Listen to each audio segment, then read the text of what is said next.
1 Samuel chapter 21.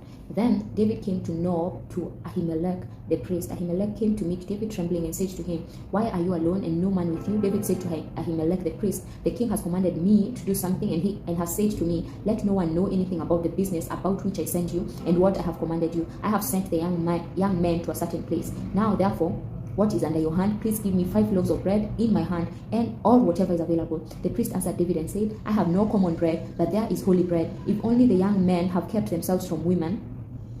David answered the priest and said to him, "Truly, women have been kept from us as usual these 3 days. When I came out, the vessels of the young men were holy, though it was only a common journey. How much more then today shall their vessels be holy?" So the priest gave him holy bread, for there was no bread there but the showbread that was taken from before Yahweh, to be replaced with hot bread in the day when it was taken away. Now a certain man of the servants of Saul was there that day, detained before Yahweh, and his name was Doeg the Edomite, the best of the herdsmen who belonged to Saul. David said to Ahimelech, "Isn't there here under your hand spear or sword? For I haven't brought my sword or my weapons with me, because the king's business required haste." The priest said, "Behold, the sword of Goliath the Philistine, whom you killed in the valley of Elah, is here wrapped in a cloth behind the ephod. If you would like to take that, take it, for there is no other except that here." David said, "There is none like that.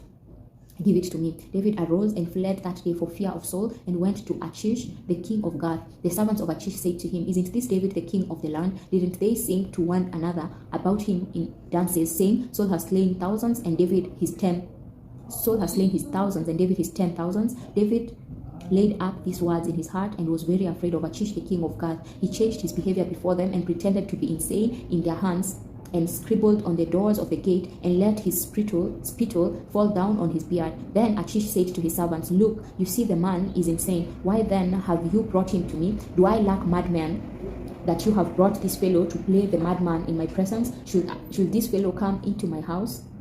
Amen.